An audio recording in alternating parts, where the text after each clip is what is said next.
Hello everybody and welcome to Aspects of Design. It's about interior design. And my name is Karen Salenrad and I've been doing interior design for about 20 years now. And I am NCIDQ certified, and that's the National Council for Interior Design Qualification. And that is a licensure exam for all 50 states in the United States. Michigan is not licensed. They had the list and it keeps getting repealed.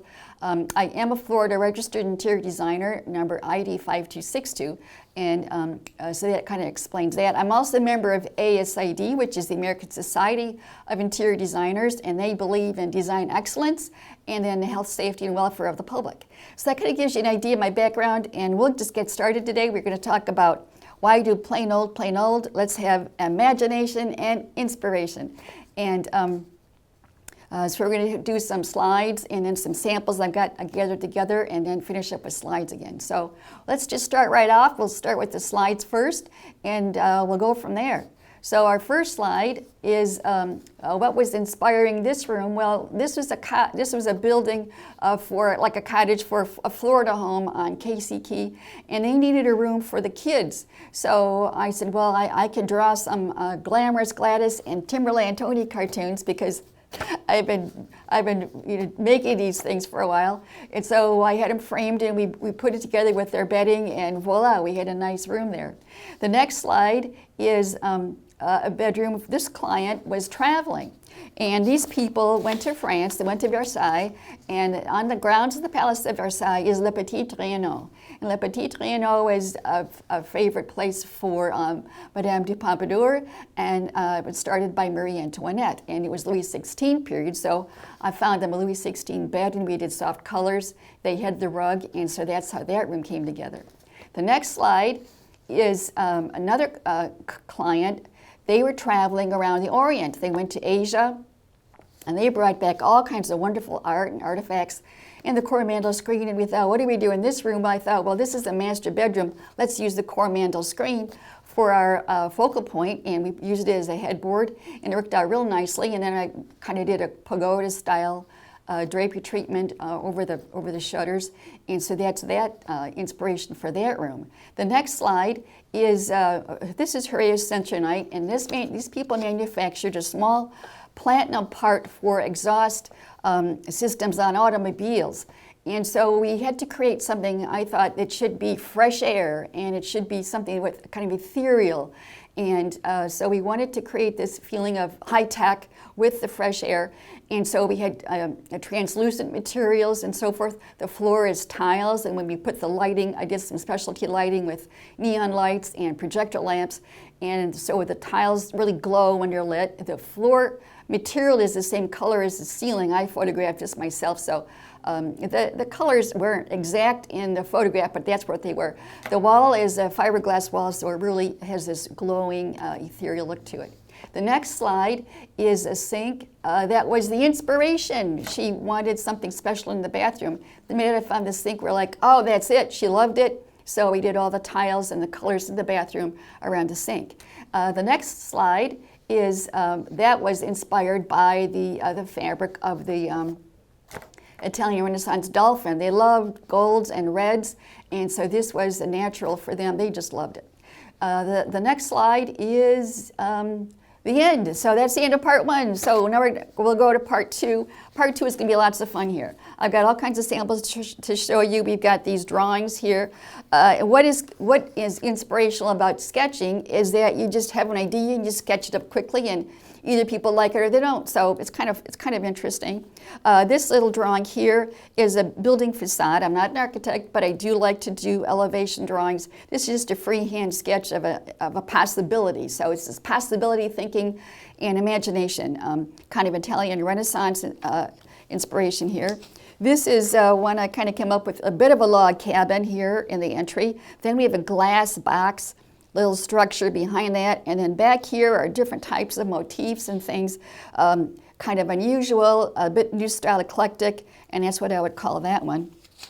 Here again, we've got some glass towers. This could be, this is a Dutch-shaped roof, sort of an English Tudor, and then we have a Baroque-shaped roof with glass parts of it and different details and things that are a lot of fun and new style eclectic and just different and unusual. And this is another one, it's sort of a storybook kind of a place here. So you got, it could be condominiums with 1, 2, 3, 4 different entries. And it's a bit of a flamboyant, but it's also, it has rings of a bit of a magic or something unusual to it. And it's lots of fun with flags and things.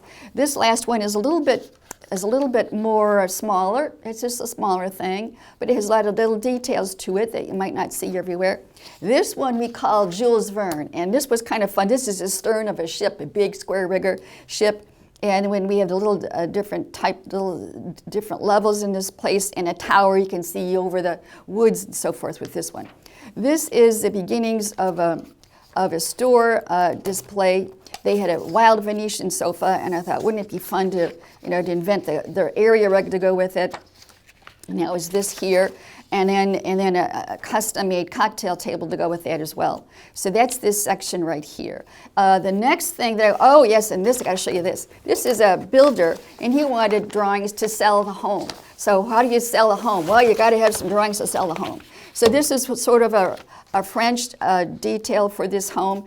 And this is how this fireplace wall came out. So we had this whole fireplace wall, floor to ceiling. This is a classic design school drawings. This is to scale, and you see I measured the whole thing so they could build it, they constructed with it. Then he wanted me to do some more other thing. I came up with a perspective drawing for this same room so that they could see, a client could see how furniture would sit in this room and how it could look.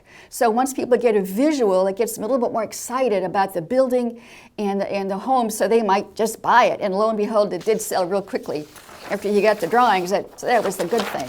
The next thing here are that I'm using, that I sometimes use for inspiration, and it's so fun, are books. This is a book on Viscaya in Florida. It's a lovely home. There are wonderful rooms in this book, just different types of ideas. Maybe this is good for them to focus on. And here's other ideas. So the book is full of wonderful, wonderful things that are good for inspiration. And this book is totally different. This is the mushroom houses of Charlevoix, Michigan. And you can see it's full of stonework and unusual shaped roofs and different types of earthy things. Here's a bear at the front door. A really fun book to use for inspiration. This one I just love. This is Middle Europe. This is Prague or Vienna or Budapest. And this one has this nice facade here designed by Otto Wagner. It's Art Deco, but some of the motifs and the ideas can be used inside or outside. We never copy. I never copy things. They're just used as inspiration, so you get an idea of, wow, we could do some stylized palm fronds or something to use as design inspiration. And this book is really special. I was in Chicago and I saw this gentleman. He spoke at the merchandise mart down there. This is David Lindley, Viscount David Lindley. His work is more like this kind of thing. This is one of his pieces. But the cover is Napoleonic. Josephine's bees are in here. And then in this book he has Mr. Fish's home.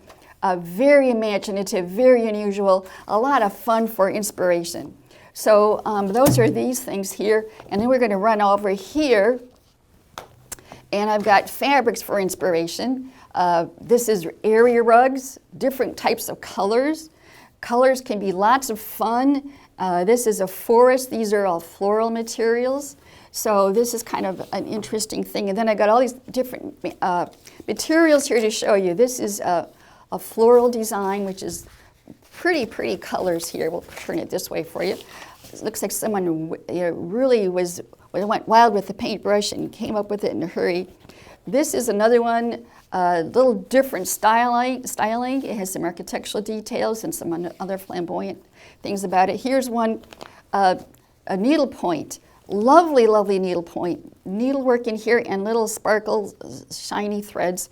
And here we get you know, what can you put with it? This is kind of fun, different types of colors. I had a client give me her husband's shirt one day, and she said, I like these colors in my home. Well, it was a plaid shirt, and it was lovely. So I thought, well, great, I can work with that. So we did.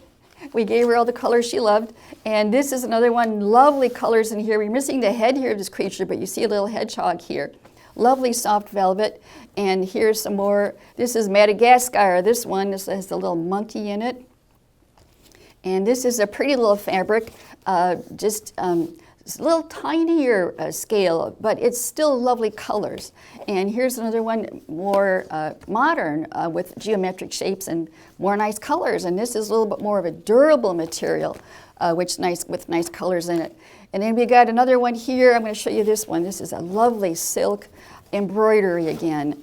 And you know, these things could go with it. This kind of a thing could go with it. But the silk embroideries are beautiful and fun to work with. And here's a geometric again, more geometric, and I'm going to go with this upside down. This thing I came across, and I thought it was so interesting for people who like earthy colors. It isn't for everybody. It's a little bit more of an earthy color. You see the paws of the tiger, and when you see him in the whole tiger, he's really fantastic. And then you could put things with it, you know, like these lovely deep reds and things to give it a little bit more of a life to the space. And then this is fun. This was balloons, you see. So this is a lot of fun too. And here is a beautiful thing with blues and hummingbirds and flowers. And I've got these. Oh, these are fun to look at. Trims. Trims can go on draperies. They can go on furniture at the bottom of the furniture or something like that. There's a lot of ways you can use beautiful trims. This is a fun one. It's a needle point and it's a lovely embroidery type of thing. Animals are so much fun to see in fabrics. We got more geometric shapes here and here. And then in wallpapers, I wanted to show you this one. This is a pretty nice one. This is these are all the colors, and this is a photograph of it. It has magic horses and birds and lions and dogs, and here's a little bit of the dog's face right here. So that's this, and this is a lovely thing. This is how it looks. Here it is. Here's the photograph of it. I guess it's upside down, but here is a colorway of it, and it's beautiful flowers, and more beautiful flowers, a little more earthy. This is jungle patterns and more jungle patterns. So there you have it, some ideas for inspiration. And now we're going to get to the rest of the slides to see what happened with these people. This is a before slide. These people lived on a lake and they had kids, so we had to do something with the lake and the kids and make it a little bit more exciting and a little bit more upbeat, and they have kind of sophisticated taste. So this is the before picture, and in the after picture you see this the TV wall, and we painted a King Titan and mermaid in Italian Renaissance style on the ceiling, and then palm trees and birds over the pool table. We rebuilt the pool table. They got a 10-foot long buffet, carpet graphics, custom design tables, end tables, cocktail tables, all custom designed for them. So the next slide here is going to be the before picture of the kitchenette for this space. And the next slide shows the kitchenette done. So you can go to the next slide here. There we go. This is the kitchenette done. We've got all the columns in this place where I designed covers for them that look like palm trees, stylized palm trees. We've got crotch mahogany, ebony, zebra wood plinths, and some wonderful stonework and a glass fish over the sink. And so that's this room right here. So the next one is the before picture, which looks decent. It looks very nice, but they wanted something else in this room. They were hoping to have some moldings and more trim work and so forth. So the next slide shows the finished work. We have Scaglione painting on the columns, which we added, and all the moldings and the palmetto and the colors. And she had the furniture from her previous home, and we put in new pillows and a custom-made cocktail table, and this is just now a lovely room for them.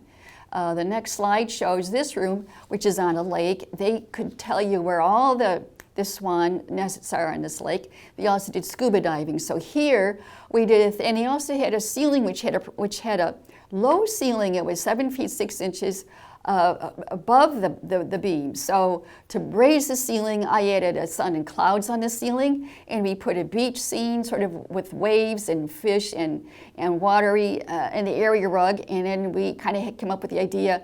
I said, well, let's do the lower level as underwater colors, and the upstairs as the master bedroom as going into the clouds. So that was this house. The next slide, we got another lakeside home. These people had softer colors. They had the sofas, they had the art pieces. And so I designed for them something for the fireplace that was soft, but it was still dramatic and theatrical for them because they loved this kind of thing. So this is a 9-foot sheet of glass with splashing water that comes off the top of it as a visual design element in it, and it's lit from the keystone in the fireplace mantle, and then lighting around the sides. And we added some graphics on the floor and scarf types of style of window covering, so they got more drama there. The next slide shows us a living room from Florida. This one is, she loved the golds and the reds, and we found a fabric that was velvet with embroidery on it, and we just went with all these colors in this room, and it's a very nice, sunny, happy room. And I also designed the wall with the fireplace on it. And then we go on to her next slide is their master bedroom. She wanted the hand-me-down bed with the crown on it. So we found it, and there it is. And she loves horses. Her horse is on the nightstand, and she loved purples and gold, so that's what she gets. In this room, she got her wish, and that was the inspiration for this photograph. The next slide after that, this was a show house at in the Boston Edison district, and this show house was the building designed by Albert Kahn. It was put on by ASAD and the Detroit Historical Society. They had a blowout with the people who were doing this room and the homeowner because there were lounging people bigger than life all across the ceiling in smoky, deep colors, and it wasn't his thing. So they were going to close up this whole space for the show. And I says, no, I've got bedding I used in another show. So I brought in the bedding. We discussed it with him. He liked the idea of Louis XIV from the Palace of Versailles also. So he had the bed, a little more rococo, but it's a lovely bed. I brought in antique rugs, a filigree desk, these terracotta people and figurines. Figures are pretty tall. And then we did all the detailing of all the moldings, which were there. So we did gold and lapis lazuli and a sun on the ceiling that was gold gilt to look like the Sun King. He was a sun in a theater performance that he put on at his palace. So he was well known for that. So this room has a story behind it, but it also has something that the homeowner loves, and it is drama for a show house. The next one we've got going on is taken from a garage. They had a 3+ car garage. The door to this opens up into a hall from the front entrance. But what do we do here? Because there are no windows, and people need to connect with the outdoors. They need to connect with nature. They need to see the weather. They need to be part of the universe. So I had my artist paint a pine tree forest on all 3 walls of this, and that back wall, of course, is Avedirian walnut with more palmetto frieze, and all these compartments are serving a purpose of either file drawers or drawers for computer components. It's cockpit style desk, and we have galactic starlight panels on the ceiling with little glittery stars on it. Then a grid made with little ivy woven in it in wrought iron, and then we had pinup lights which illuminate all the walls, so it looks like you have a nice, happy room here. They wanted the aquarium, which is a nice custom-made aquarium, and so that's this room here. And I think we've kind of come into the end. We got any more slides there? Is there another one yet? I guess that's the end. So anyway, that was the end of our show today. This was about plain old, why have it when you can do inspiration and imagination. And next time we're going to talk about a little bit more about custom rugs, handmade rugs, and what they can do for you. So in the meantime, I hope you enjoyed our show. My name is Karen Salenrod, and this has been Aspects of Design, and I hope you enjoyed it, and I hope you have a great day. Thank you so much. Thank you for coming.